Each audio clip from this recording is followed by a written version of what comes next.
Na Fatologia, página 1, primeira linha. O que vemos hoje em quase todos os locais é assistencialidade condicionada com ganhos secundários e segundas intenções. Como podemos expandir a teática da assistencialidade sem retorno, tão rara atualmente? Um bom exercício é tentar fazer assistência anônima. Quando você faz assistência anônima, ninguém vai ver o que você fez. Você não espera nenhuma tipo de retribuição, nenhum tipo de reconhecimento do que você está fazendo. A dica que eu posso dar é, tudo que você pode fazer em termos de assistência, procura ver se você poderia fazer ela anonimamente. Quando você faz um favor para uma pessoa, por exemplo, você poderia fazer esse favor sem que a pessoa saiba que foi você que ajudou ela? Se você consegue fazer isso, você já está num grande passo para você fazer a assistência descondicionada. Quer dizer que, na verdade, é uma técnica que você está passando para quem sofre disso. Exato, uma técnica. Tudo que você pode fazer assistência. O quão anônimo você pode fazer ela. Se, opcionalmente, tem vezes que é indispensável, né? Você está numa sala de aula, você está dando aula, você não pode transmitir a informação não se mostrando, não sendo, expondo as suas ideias. Mas tem muita ajuda que você pode fazer, que as pessoas fazem mostrando para as outras que é ela que está ajudando. Por exemplo, você precisa de uma ajuda, deixa eu te ajudar aqui. Olha, eu vou botar você na TENEPS. Simplesmente coloca. Ele não precisa dizer para ela que você vai colocar na TENEPS. Ou que você vai ajudar a família de fulano, por exemplo. Simplesmente você sabe que tem uma necessidade e você faz. Uma escagem, por exemplo, extrafísica, você pode fazer sem que os outros saibam. Você está num ambiente e você vê que tem alguém que está muito perturbado, que tem consciência na psicosfera, e você atrai para você, você continua falando, fazendo as suas coisas, falando com outras pessoas, e você não fala nada para ninguém. Mas se você conta para alguém, olha, eu fiz uma escagem e tal, uma consciência muito interessante, aí já tem taxa afetiva. Se você não tem uma intenção de esclarecer, de aumentar, de expandir para outras pessoas a tarefa assistencial que você está fazendo, tem taxa afetiva no meio.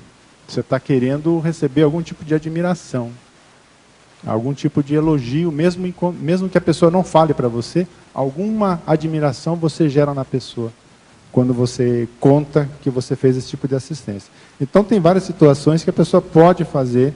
Se ela pode fazer de forma anônima, faça anônima, não faça pública. Eduardo, eu pensava que nesse sentido, o que você coloca no item seguinte, que é a intencionalidade pura, né? Porque aí se observa a qualificação da intencionalidade da consciência, sobre o que você está colocando aí. Bem claro. Exatamente. Por isso que a taxa afetiva sempre, eu coloquei, tem uma segunda intenção. A intencionalidade ela não é pura. Por isso que é taxa.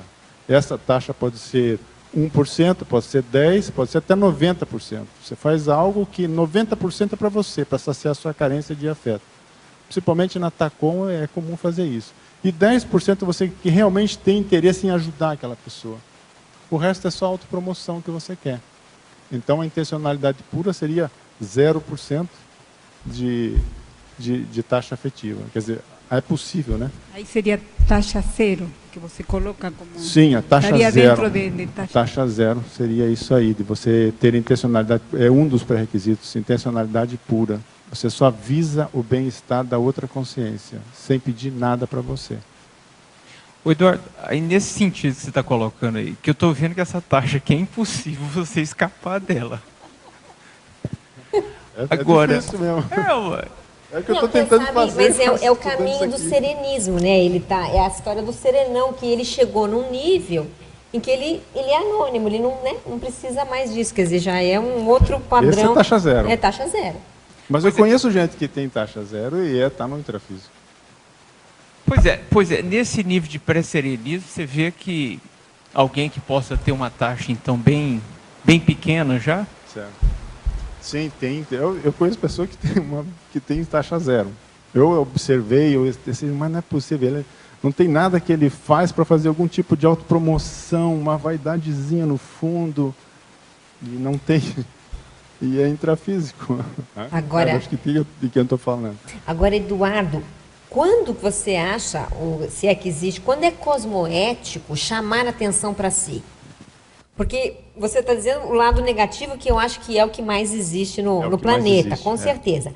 Mas, eventualmente, é possível que exista, não sei, momentos, né, em que é importante chamar atenção para si, e isso é cosmoético. Isso. Qual que é o limite disso? Daí a intencionalidade. Você sabe que você vai estar expondo uma coisa, mas a sua intencionalidade não é autopromoção e não querer despertar nas pessoas um ar de admiração. Mas você vai direto na intencionalidade pura daquele processo. Às vezes até você sacrifica a sua própria desejo de você ser anônimo naquela situação, mas você diz, puxa, eu vou fazer algo que eu não gostaria, mas eu preciso fazer. Por causa, quem sabe, do exemplarismo, né? Quem sabe tem que fazer, dar algum exemplo pessoal. Isso é um limite super justo, né? Uma saia justíssima isso. É bem de difícil. você estar transitando entre uma coisa e outra e conseguir ser 100% correto nisso, né? Bom.